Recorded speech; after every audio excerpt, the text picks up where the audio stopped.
Well, that cold front has now cleared the Red River, and we're going to see temperatures falling from here on out into next week with a lot of rain chances. I'll have those details in today's web weather.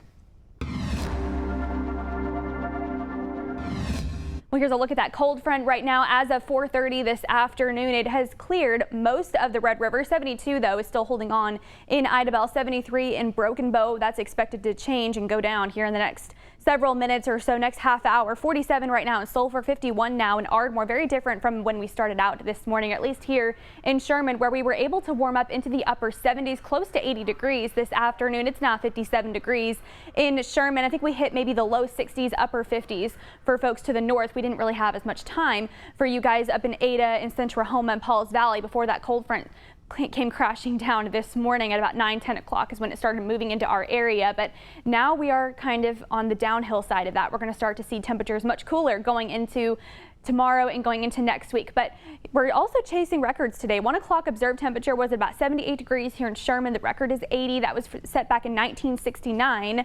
We'll see if maybe we got a little warmer than that later on by around 1:30 or 2. We'll see if we made it to 78 or to 80, I should say. But compared to the 1 o'clock temperature of 78 today, 6 o'clock is going to be about 52 degrees here in Sherman going into the next couple of hours. This evening, though, for much of Texoma, here's those kind of what we're going to see on average. 46 by 7 o'clock, 45 by 8 and 9. We're going to start to see more cloud cover creep in by 9-10 o'clock. We'll see cloudy skies return tomorrow. Those north winds, by the way, are going to be pretty strong, 10 to 15, gusting up to 30 here in the next couple of hours. And then tomorrow we'll see gusts up to about 20 to 25 at the most. I think they'll start to die down tomorrow. Here's that hour-by-hour forecast for your Sunday.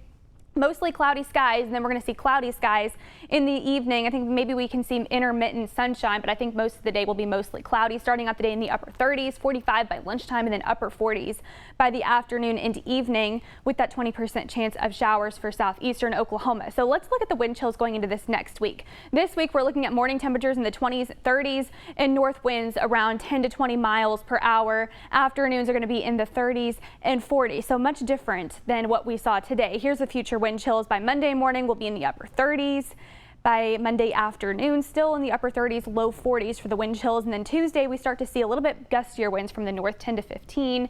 33 is what it feels like in the morning. Then by Wednesday, we turn a little bit cooler. Could see some 20s creeping in Pauls Valley. I think Thursday morning, though, is when we're going to start to see wind chills in the teens and maybe even some single digits when those wind speeds really ramp up. We're also going to see kind of another system move in Tuesday into Wednesday. That's going to cool us down even more by Wednesday and Thursday this next week. But for the big game tomorrow, we're going to be in the upper 40s. The lows are going to be in the upper 30s. Those north winds 10 to 15 miles per hour. 20% chance of those showers, some light rain, some drizzle for southeastern and northeast Texas. Those wind gusts are going to be from the north about 25 miles per hour. Tomorrow, though, should be kind of calming down to maybe 15 to 20 by the afternoon. But tonight, it's going to be ramping up to possibly 30, 35 miles per hour into your Sunday. But here's a look at the future sky forecast for tomorrow. Could see a little bit of some drizzle, some light rain, but then Monday morning we start to see 60% chance of some lighter rain showers. And then going into Tuesday, we could see heavier rain showers. That's wave number 1. Now wave number 2 moves in Tuesday into Wednesday. This brings a lot more reinforcing cold air. So we're going to see temperatures colder, lows in the 20s. We could see a mix of ice, possibly a wintry mix for northern counties, maybe as far south as Sulphur. And then we start to dry out Thursday and Friday, though we'll be keeping with the mostly cloudy skies through Valentine's Day. We'll be warming up, though, into the upper 50s. Here's a look at the rainfall totals as of right now. Could see up to an inch along I-35, maybe localized areas of an inch and a half to an inch and a half for southeastern Oklahoma near Atoka, Durant, Sherman, Bonham, and then an inch and a half to possibly 2 inches for further to the southeast. Morning temperatures going into tomorrow going to be in the 40s and 30s. I think we'll be in the middle 30s. Sunday's high is going to be in the 40s, so we'll be struggling to get to those 50s. But here's your 7-day, 45 degrees by Monday. We'll be in the 40s, maybe some low 40s, maybe some upper 30s for highs Wednesday and Thursday. Then we're warming up into the 50s for Valentine's Day.